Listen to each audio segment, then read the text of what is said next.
Саламатсыздарбы, кабарлардын күндүзгө чыгарылышы менен тааныштырып, түз эфирде мен Альбина Жолоева. Жоголуп кеткен чек арачы изделүүдө. Аскер кызматкери чек ара кезметинде жүрүп адашып кеткенин мамлекеттик чек ара кызматынын өкүлү Гүлмира Бөрүбаева билдирди. Анын айтымында Карамык чек ара заставасында жоголуп кеткен чек арачыны издөө иштери жүргүзүлүп жатат. Кезметте тургандыктан анын жанында Калашников автоматы болгон. Маалыматка ылайык чек арачылар кыргыз-тажик чек арасынын бийик толуу аймактарын көзөмөлдөп жүрүшкөн. Ош шаарынын Разаков көчөсүндө жол астынан өтчү арыктардын бети ачылып калган. Андан улам унаалар чуңкурга түшүп, айдоочуларга ыңгайсыздык жаратып жатат. Кээ бир транспорттор арыктан чыга албай авто тыгындарды пайда кылып жаткандыгын айдоочулар айтып нааразы. Бир машина балону кайрылып, мындай чыгып калган. Эми дагы ошондой коркунуч болушу мүмкүн. Бирок анча-мынча жөө адамдар да өтүп калса, түшүп кетсе, устуда да май болуп калышы мүмкүн. Буга эч ким кепилдик бере албайт да, мындай эме кылат. Жүгүрүп, эми шашылышта өтүп калышат дегенде. Анан коопсуздук ошол. Негизинен түнкүсүн чуңкурга түшүп кеткендер көп катталып, унаалардын дөңгөлөктөрү жарылып, бузулуп калган учурлар болуп жатат. Кененирээк кабарчыбыз Назгүл Ахунованын материалын кечки чыгарылышыбызда сунуштайбыз.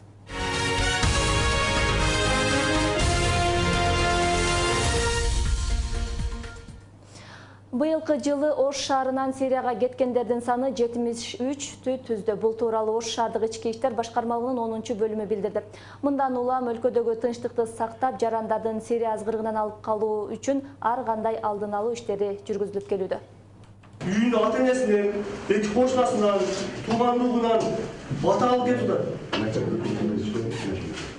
Наркы дүйнөдө көрүшөбүз, ахиретте көрүшөбүз, бизден ыраазы болгула деп уктап сурап жатат. Сиздер билбей калган болушуңуздар мүмкүн, бирок сиз таныган адамдар билиши мүмкүн ал нерсени. Жаап жашырууда.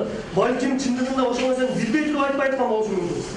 Бирок мүмкүн болушунча кичине маалымат болсо, мына онардын өзүнүн милициянасы бар, ошол жерде милиция участкойлору бар, ошол жердин жетекчилери бар, 10-чу отделдин кызматкерлери бар. Болсо бул түшүнүп айтсаңыздар болот. Маалымат бериңиздер. Түшүндүрүү иш-чарасы Амир Тимур аймактык кеңешинде да өткөрүлдү. Кененирээк кабарчыбыз Айдай Беделбек кызынын материалын кечки чыгарылышыбызда сунуштайбыз. Баткенде 630 аскер бөлүгүндө Ош Баткен куралдуу күчтөрүнүн ортосунда аскердик практикалык машыгуу болуп өттү. Анда танкалык жана артиллериялык бөлүктөрдүн аскерлеринин күжүрмөн даярдыктары көрүлдү. Эки облуста кызмат өтөгөн аскерлер ок атууну гана үйрөнбөстөн, айдоочулукту да өздөштүрүштү. Мекен сакчыларынын даярдыктары жөнүндө Баткенден кабарчыбыз Айырбек Өмүрзак уулу айтып берет. Коопсуздук чаралары толугу менен аткарылсын. Машыгуу генералдык штабтын 2015-жылга бекитилген планынын негизинде өткөрүлүп жатат. Мында 630 аскер бөлүгүнөн эле эмес, Ош облусунан да аскерлер келип даярдыктан өтүштү. Эми мындан ары Ошто кызмат өтөгөн аскерлер практикалык танкалык ок атууну Баткенде өткөрүшөт. Азыр сабактар болуп жатат. Айдоо боюнча, атыш боюнча ал жөнүндө айта кетсем, бул жерде эң жакшы деген бааларга жетиштик. Буга чейин кыш мезгилинде да келгенбиз, ага караганда азыр кыйла даярдыктар өзгөчө деп айтсам болот. Опыт алмашот, ал жактан атууга полигон бир аз кичинекей болгондуктан азыр бужум айылына келип бул жактан танк атканга болбогондуктан бул жакка келип атып аткан учурубуз азыр. 25 км/саатта. Бул практикалык окууда жоокерлери ок атуу менен гана чектелбей, мындан ары тыгыз байланышта болууга макулдашышты.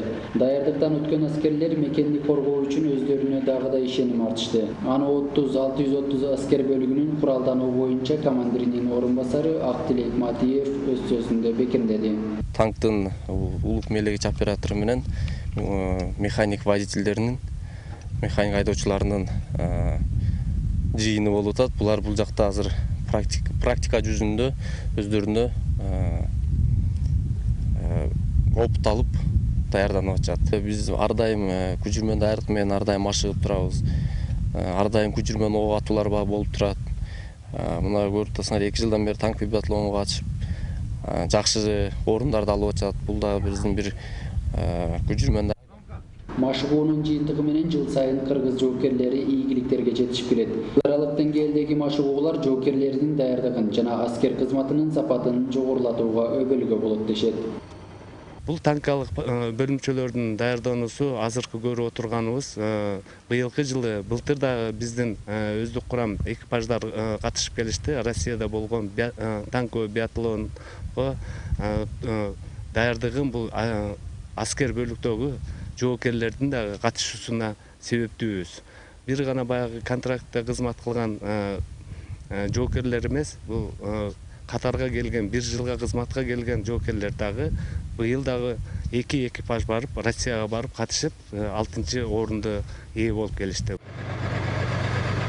Былтыр 2014 жылы машыгуудан жакшы өткөн 6 жоокер Россиядан билим алууга мүмкүнчүлүк алган. Мындай мүмкүнчүлүктөр жыл сайын берилерин 30-630 аскер бөлүгүнөн билдиришти. Зайырбек Омурзак уулу, Азатбек Курбанбеков, Ынтымак Баткен.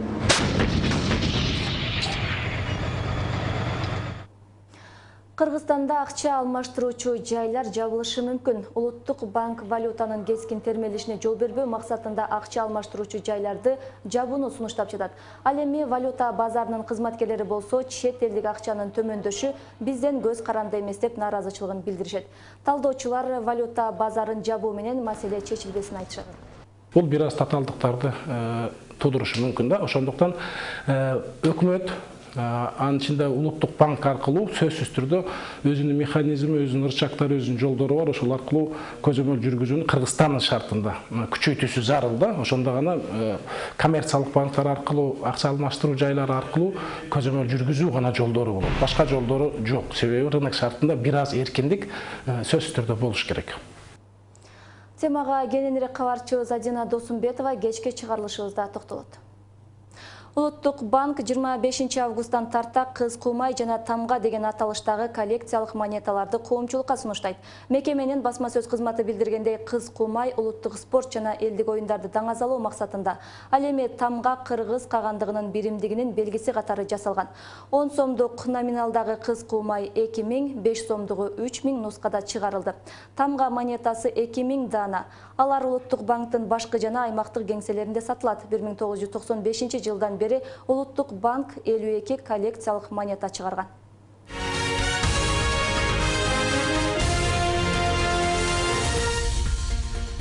Кыргызстанда жылык сапарга барчу биринчи топ эртең түштөн кийин Ош шаарындагы эл аралык аэропорттон учат. Бул тууралуу Кыргызстан мусулмандар дин башкармалыгынын маалымат катчысы Максат Мамбеталиев билдирди. Анын айтымында бул топтогулардын бардыгы Ош шаарынын тургундары.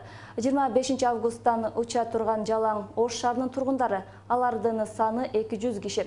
Буларга 4 ажы башчы бекитилген. Рейс Ош эл аралык аэропортунан саат 14:16:00 белгиленген, деди Мамбеталиев. Быйыл кыргызстандык зыяратчылар Сауд Аравиясына 25 августтан 11 сентябрга чейин учуп, 15 октябрга чейин кайра кайтып келишет. Ал эми ажылык сапардын баасы $2550 түздү. Бул сиздерге жеткирип үлгүргөн акыркы кабарлар болду. Ушул жана башка маалыматтар биздин сайтта жайгаштырылат. Ынтымак чекит KG сайты сиздин кызматыңызда.